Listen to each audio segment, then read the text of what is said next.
Bonjour Linda Hardy. Bonjour Patrick. Votre vie a été incroyable.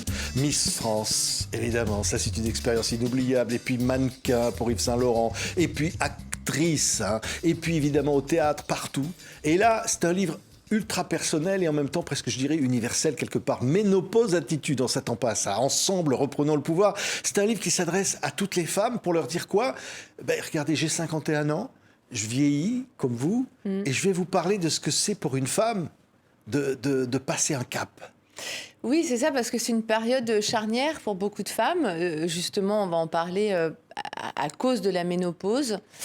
Mais il est vrai aussi que c'est une période pleine d'opportunités, où on a encore beaucoup de choses qui s'offrent à nous. Et c'est pour ça aussi que c'est Ensemble, reprenons le pouvoir, parce que j'ai absolument pas envie que les femmes se résignent et pensent qu'elles deviennent vieilles parce qu'elles ont 50 ans. C'est une assignation. Ce qu'on dit, enfin, au moment où une femme ne fait plus d'enfants, ne peut plus faire d'enfants, on dit, voilà, quelque part, il y a une page qui se tourne. C'est vrai qu'on a l'impression parfois d'être un petit peu réduite à ce pouvoir de procréation, alors que moi je trouve que c'est plutôt pas mal pour les femmes de ne plus pouvoir faire d'enfants à partir de 50 ans, puisqu'on va quand même, on avance dans la vie et je pense qu'il y a un âge où pour les femmes, en tout cas, ça ne devient plus tout à fait raisonnable d'avoir des enfants. Donc, l'idée, c'est d'essayer de faire, bouger les lignes au sein de la société, dans le regard des hommes également. C'est pour ça que vous dites, tout simplement pour nous. Oui, mais Linda, vous dites ensemble, reprenons le pouvoir. Mais c'est pas le pouvoir par rapport aux en fait hommes. C'est le pouvoir sur nos vies, c'est le pouvoir sur notre santé. Parce que, en fait, c'est une période de vie où les femmes sont souvent démunies. Le sujet de la ménopause et tous les symptômes qui en découlent, c'est un sujet qui même a été très peu travaillé par les professionnels de santé eux-mêmes. Comme c'était un sujet tabou, on se rend compte aujourd'hui que les professionnels de santé, pour la plupart, ne sont pas formés pour informer, aider les femmes sur cette période de vie. Pourquoi c'est tabou, Linda ? Pardon, pourquoi c'est tabou ? Alors que c'est une réalité physique, c'est une réalité naturelle. Je pense que c'est tabou. Je ne saurais pas vous dire, en fait. Je me suis toujours... je me pose moi-même la question parce que finalement, tant que les femmes sont en capacité de faire des enfants, c'est comme si elles continuaient à être désirables, à être utiles à la société. Et le jour où elles ne peuvent plus faire d'enfants, on les met un peu de côté.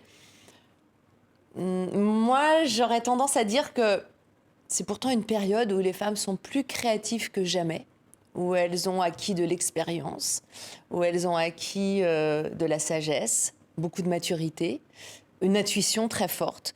Et moi, je me suis parfois posé la question de savoir si, justement, c'était pas une période de leur vie où les femmes, finalement, pouvaient être un petit peu, entre guillemets, menaçantes.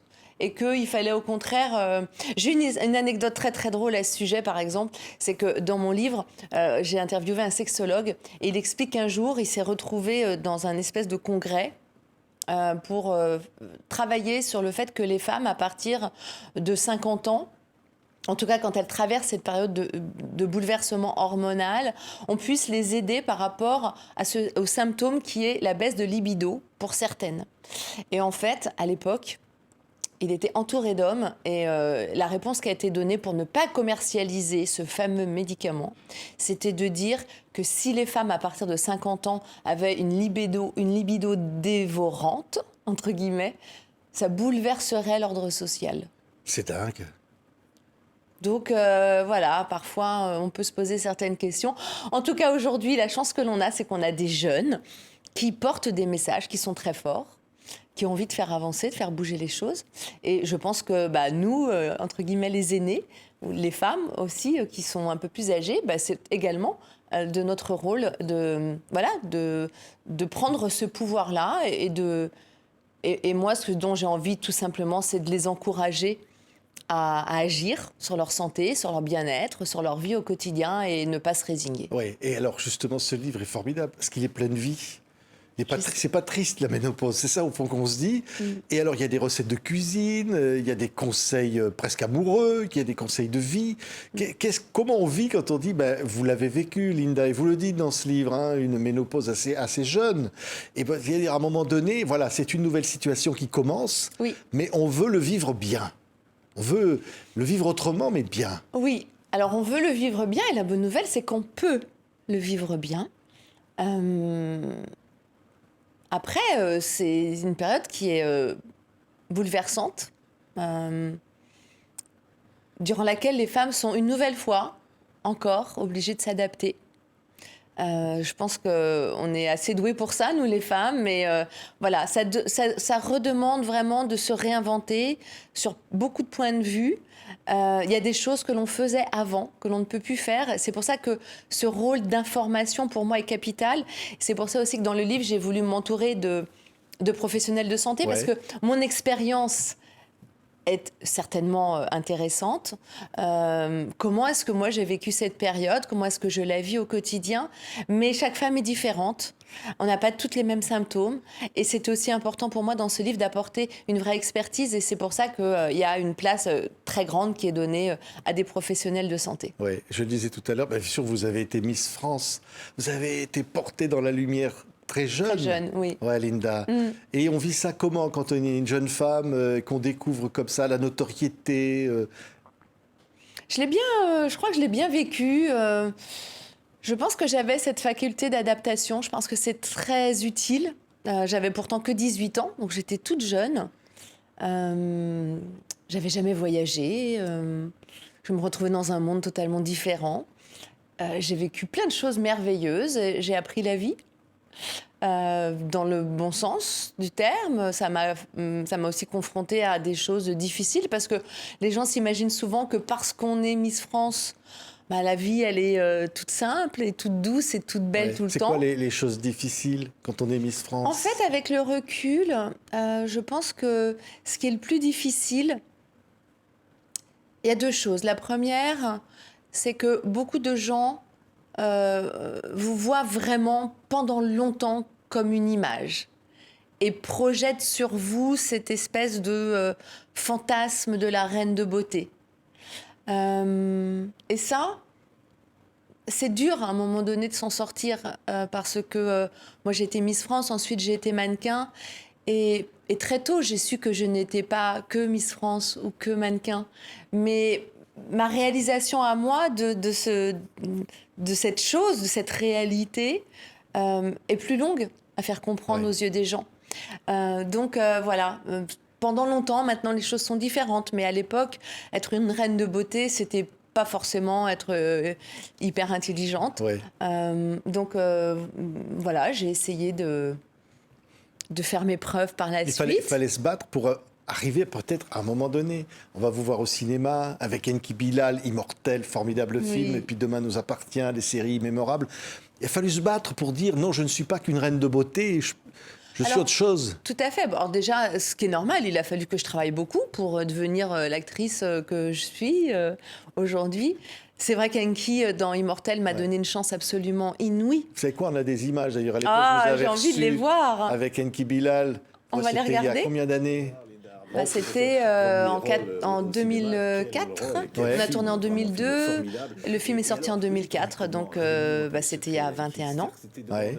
Voilà, j'ai pas changé, mais faites voir.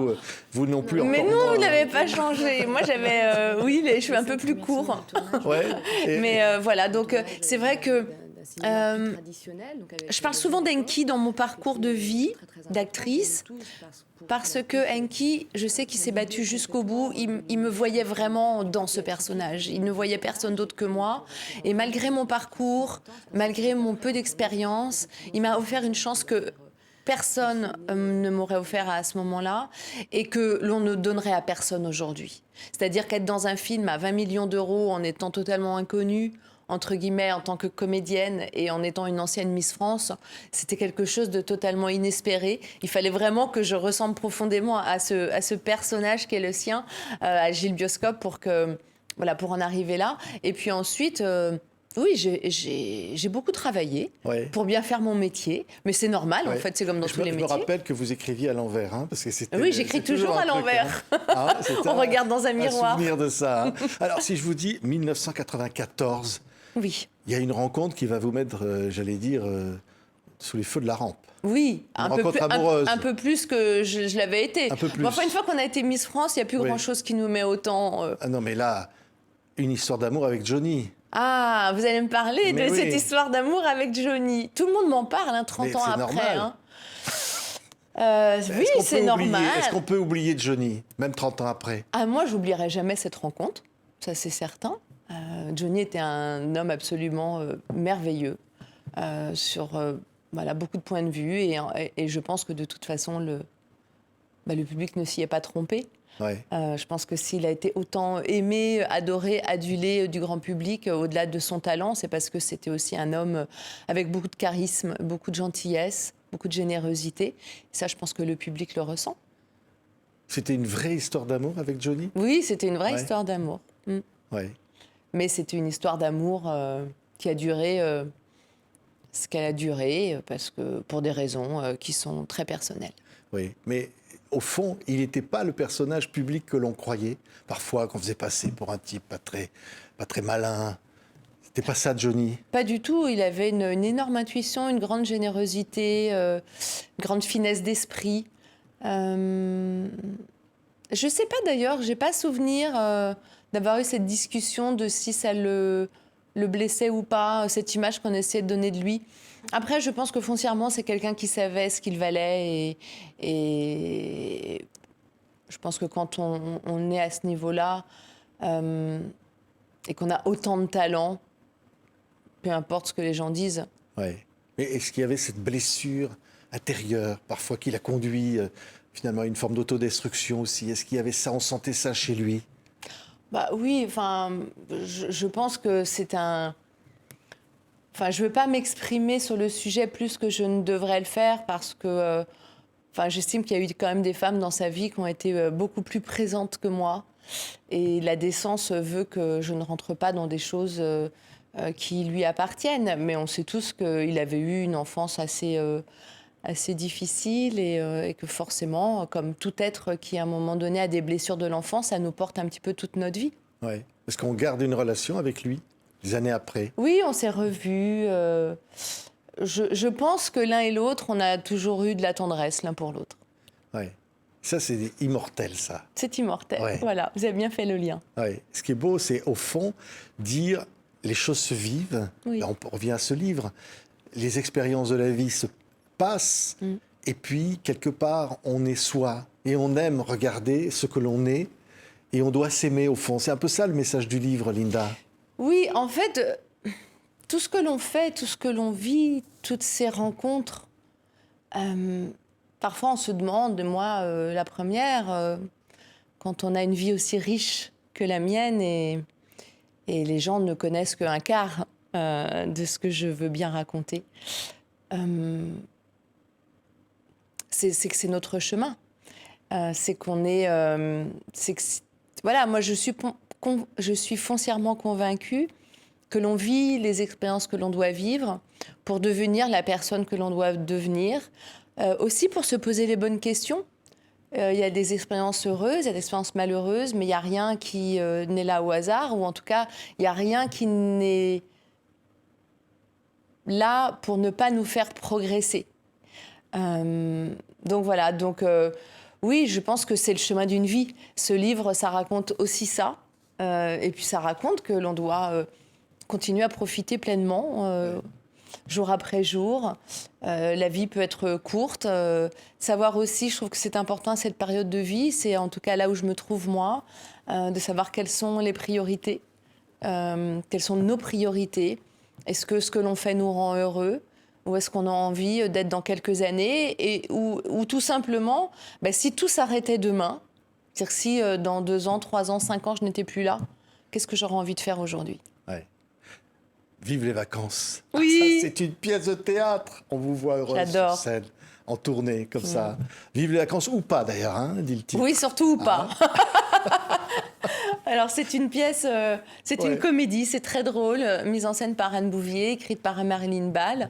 On est 6 sur scène, dont l'un de mes collègues on va dire, de série, Kamel Belghazi, avec qui je tournais pendant pas mal de temps dans Section de recherche et dans Demain nous appartient notamment. On adore, parce que c'est très drôle.